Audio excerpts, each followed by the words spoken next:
Hey Drip Droppers, and welcome back to the channel. I have no gloves on. You know what that means?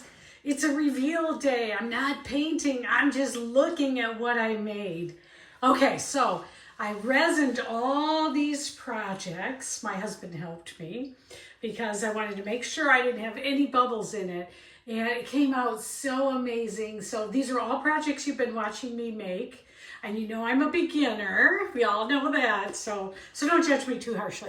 But let's look at a few of them, see how they turned out. The first one I want to look at is the one, I named this one Lorraine, after Lorraine, who wanted me to do something that wasn't blue. Well, actually, she didn't say that. She just nicely said, can you make anything besides blue? And okay, I think this is just my absolute favorite. I'll see if I can get it so the light's not shining exactly on it here. I mean, look at that. It came out beautiful. Oh my gosh, look at the gorgeous colors on it. I'll see if I can put it up under the camera here for you. Sorry about the glare, but we've got the lake behind us. Just gorgeous. Maybe I could try this one. Oh, that's better. Okay, so let's try this camera. I mean, wow, look at that. Just gorgeous, gorgeous, gorgeous. So it's got the resin on it, and you know, I make them into wall art, so it's a record that we put a sawtooth hanger on the back of after it's all the way dry. And then this. Oh, so Lorraine, you came out amazing. And let's just go through them. I forgot what we called this one, but remember the day I made the one with the coral pink?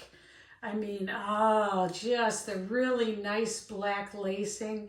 And you can see all the colors that shine when you move it. See all that? Wow, just beautiful. These are so striking, you guys, when you're looking at them after you resin them. They're amazing. Beautiful wall art. Now this one, this was the day I tried to make the whale's tail. Remember that? I went ahead and resined it anyways because I just thought the whale's tail is kind of cool. And I think my granddaughters would love this one. So this one is whale's tail. Remember that day?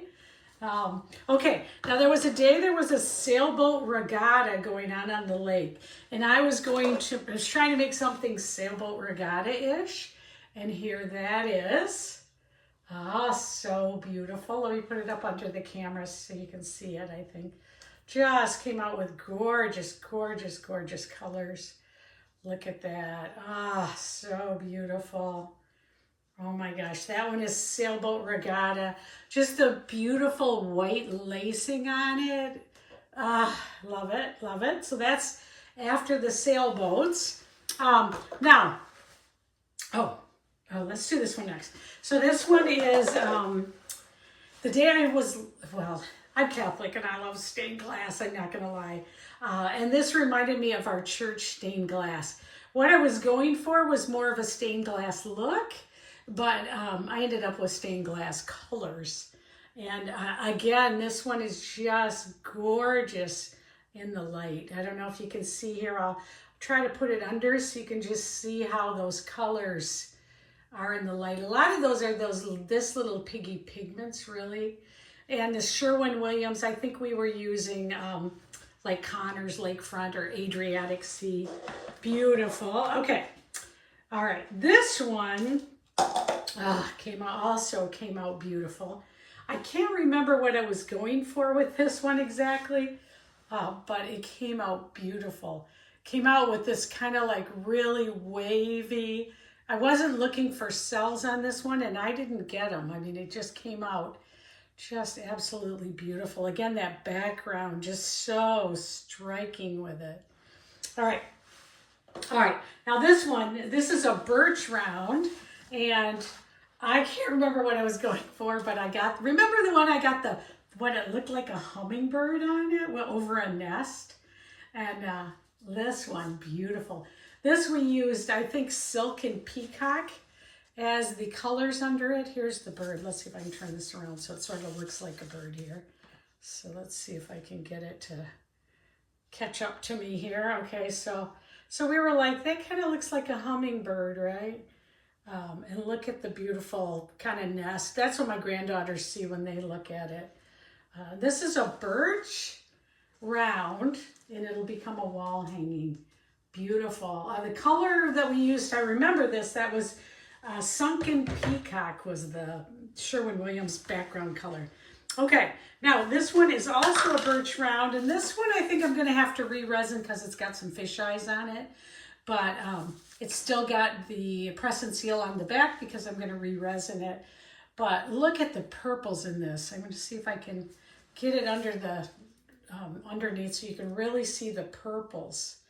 This one was kind of like that technique that I'm teaching called the paint pizza, where you spread it over the whole thing and then you go ahead and swipe it. Look how beautiful this is. Oh, we don't want to see the back. Oh, just gorgeous. Let's see if I can get it so you can see the purple. Look at the gold and then the purples.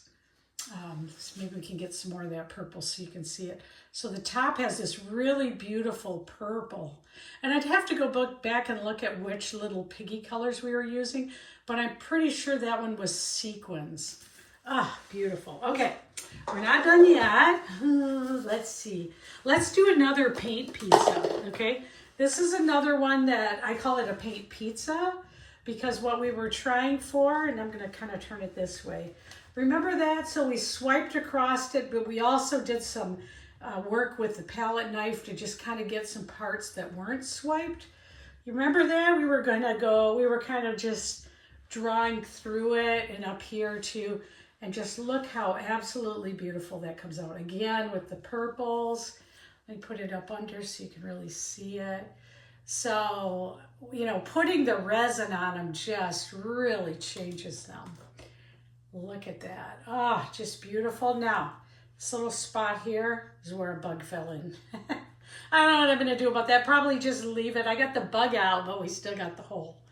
But that's how it goes when you're doing these things, right? Look at that. You can really see the bug hole. This one might have to go in my house. Ah, that sequins color. Wow, beautiful. Okay, so that's that one. Let's see what else we have. Now, this one, beautiful. This is the one where I dragged the comb through it. Remember that? We dragged a comb through. I think we used navel as the base. Look at that. Wow, let's see if I can get the colors for you. Beautiful. Again, it's a record that we've upcycled. And let me put it underneath so we can get some beautiful shots of this. Look at that. Turn it a little bit so you can see. What's great when you hang these on the wall is you get all the colors showing. Wow, beautiful. I'm trying to keep the glare off it, but I get glare every time I go in that direction. Oh my gosh, you guys, beautiful. And then let's look at one more. The paint pizza.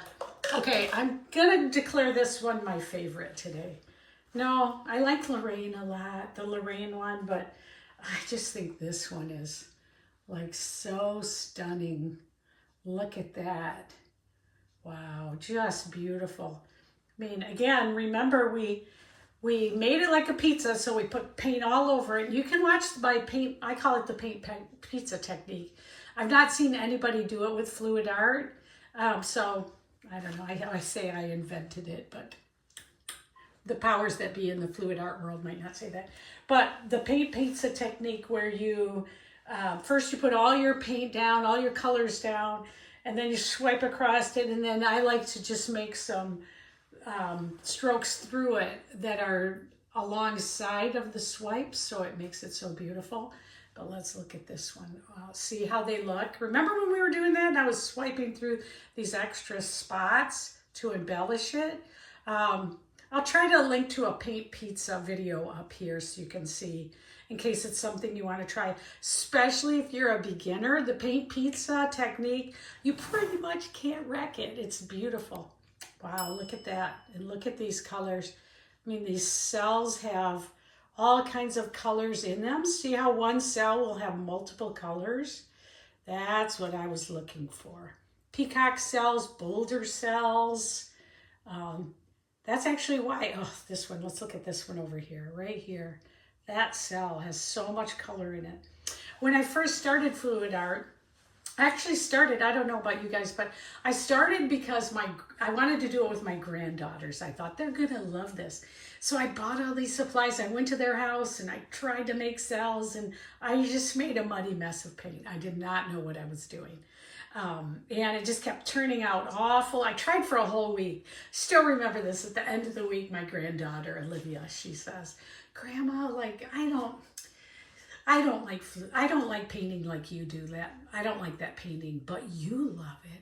You should keep doing it. And I still remember I came home, I was like, you know what? I'm going to. And I've started, you can go back and watch my videos, how bad I was in the beginning, but I'm getting better every day. And this one I would call one of my absolute favorites, and how beautiful that is. So if you're new to fluid art and you wanna, first of all, if you wanna make comments and help me on the journey, I love that. But also if you're going through it too and you're like, I don't know what I'm doing, you can kind of know what you're doing with me together. So subscribe.